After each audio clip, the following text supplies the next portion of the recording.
नमस्कार मित्रांनो, आज आपण ऐकूया 16 सोमवारची कथा. चला तर मग आपण चालू करूया. आटपाट नगर होतं, शांत, प्रसन्न, पर्वतांच्या कुशीत विसावलेलं. त्या नगरात एक जुना प्राचीन महादेवाचा देऊळ होता. दगडी बांधकाम, अंगणात पिंपळ आणि त्या पिंपळाखाली लहानसा नंदी. देवळाभोवती दिवसभर घंटानाद, धुपाचा सुगंध आणि भक्तांचा ओघ असायचा. एके दिवशी कैलासावरून फिरत फिरत शिव आणि पार्वती पृथ्वीवर आले. फिरताना त्यांचं पाऊल त्या महादेवाच्या देवळात पडलं. काही क्षण ते देवळात बसले शांतपणे आणि मग गंमत म्हणून सारीपाट खेळू लागले. खेळ रंगत आला, थोड्याच वेळात संपला. पार्वतीनं देवळातील गुरुवाला विचारलं, कोण जिंकलं? पण गुरु मात्र साधा बोळा होता. तो म्हणाला, देवी महादेवच जिंकले. हे ऐकताच पार्वतीचा स्वभाव तापला. रागाच्या भरात तिने गुरुवाला शाप दिला, तू कुष्ठरोगी होशील. क्षणात गुरव व्याकुळ, शरीराला असह्य वेदना झाल्या. देवळाच्या कडेला बसून तो तडफडू लागला आणि काही दिवस गेले. रात्री गेल्या, वेदना वाढतच गेल्या. एके दिवशी स्वर्गातून काही अप्सरा पृथ्वीवर उतरल्या. त्या देवळात आल्या आणि गुरुवाला पाहिलं. त्याच्या शरीरावरचे जखमा, त्याची वेदना. कुतूहलानं त्यांनी त्याला विचारलं, काय घडलंय? तू असा का झालास? गुरुवानं सगळं सांगून टाकलं. देवीचा शाप आहे. मी तिचं म्हणणं मान्य केलं नाही. अप्सरा क्षणभर शांत झाल्या. मग त्यापैकी एक म्हणाली, हा शाप नाहीसा होईल. तू 16 सोमवारचं व्रत कर. हे व्रत शक्तिशाली, अतिशय फलदायी आहे. गुरुवाने विचारलं, हे व्रत कसं करायचं? तेव्हा अप्सरा शांत, संथ आवाजात सांगू लागल्या, सारा दिवस उपवास करायचा.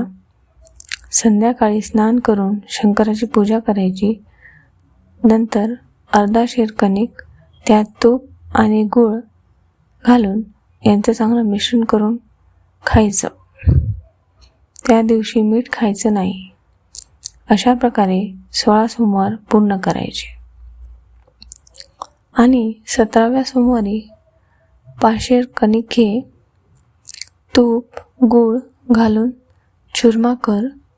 देवळात नेऊन महादेवाची षोडशोपचारे पूजा कर आणि नैवेद्य दाखव. आणि चुरमाचे 3 भाग कर. एक देवासाठी, एक ब्राह्मण किंवा गाईला आणि 3रा भाग तू आणि तुझं कुटुंब. हे सांगून अप्सरा आकाशात विलीन झाल्या. आणि नंतर गुरव हा आशेने भरला. त्याने हे व्रत सुरू केले. 16 सोमवार संपता संपता त्याचा कुष्ठरोग हा नाहीसा झाला.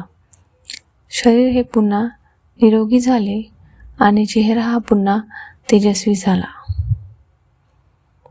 काही दिवसांनी शिव आणि पार्वती पुन्हा त्या देवळात आले.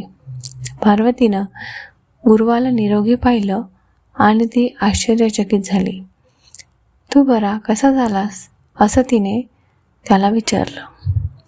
गुरव हा नम्रपणे म्हणाला, देवी मी 16 सोमवार हे व्रत केलं. त्याच्या पुण्याईनं माझी यातना संपली. पार्वतीचं मन रधवलं. तिला आठवला तिचा रागवलेला पुत्र कार्तिकेय. तो घर सोडून गेला होता. पार्वतीनं मनात इच्छा धरली आणि तिने हे व्रत केलं. व्रत संपताच कार्तिकी स्वामी ताबडतोब परतला आईला भेटण्यासाठी. पार्वतीनं त्याला व्रताचा महिमा सांगितला. कार्तिक स्वामींनीही आनंद झाला. त्याने हे व्रत एका ब्राह्मणाला सांगितलं. त्या ब्राह्मणाचा एक मित्र विवाहाची इच्छा मनात धरून हे व्रत करू लागला आणि हे व्रत संपलं आणि दिव्य योगाने राजाच्या हातीचं त्याच्या गळ्यात जयमाळ टाकली आणि त्याचा थेट राजकन्येशी हा विवाह झाला. अशा प्रकारे काळ पुढे सरकला. राजकन्येनं नवऱ्याला विचारलं, मी तुला कोणत्या पुण्याने मिळाले? त्याने हा व्रताचा महिमा तिला सांगितला. तिने पुत्रप्राप्तीसाठी हे व्रत सुरू केले. तिला पण सुंदर मुलगा झाला. मुलगा मोठा झाला आणि विचार करू लागला, मी कोणत्या पुण्याने तुला प्राप्त झालो?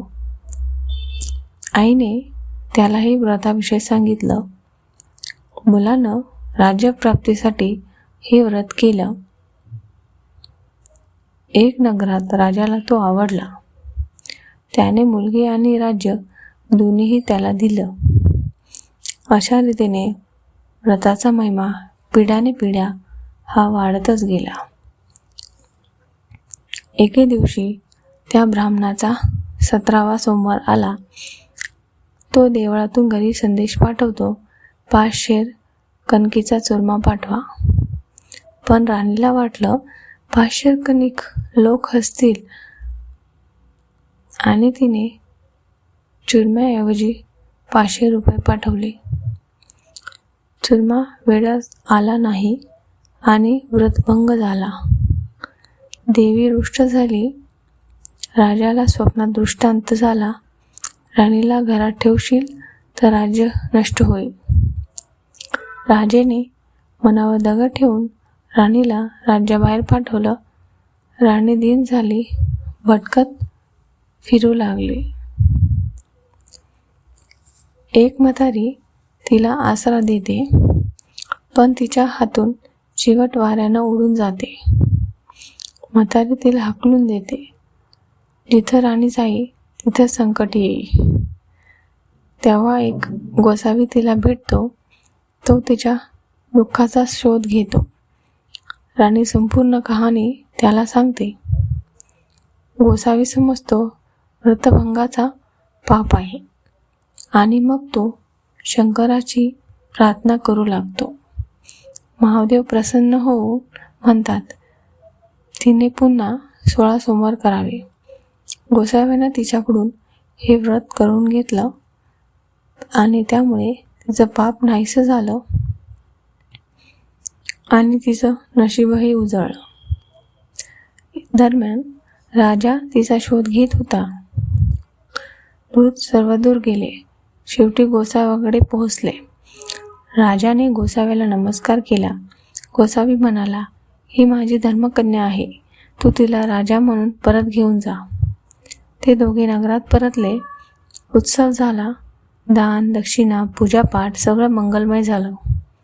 राणी पुन्हा भक्तिभावानं 16 सोमवार व्रत करू लागली आणि राजा राणी सुखाने राहू लागले. पूरमंगल राज्य आनंदानं भरलं आणि म्हणूनच जो महादेवाला श्रद्धा ठेवून 16 सोमवारचं व्रत करतो त्याच्या जीवनात रामराज्य अवतरतं. ही कहाणी सुफोळ संपूर्ण. जर ही कहाणी तुम्हाला आवडली असेल तर ही कहाणी तुम्ही इतरांना सुद्धा शेअर करू शकता आणि आमच्या चॅनलला फेस्टिवल वाईब्सला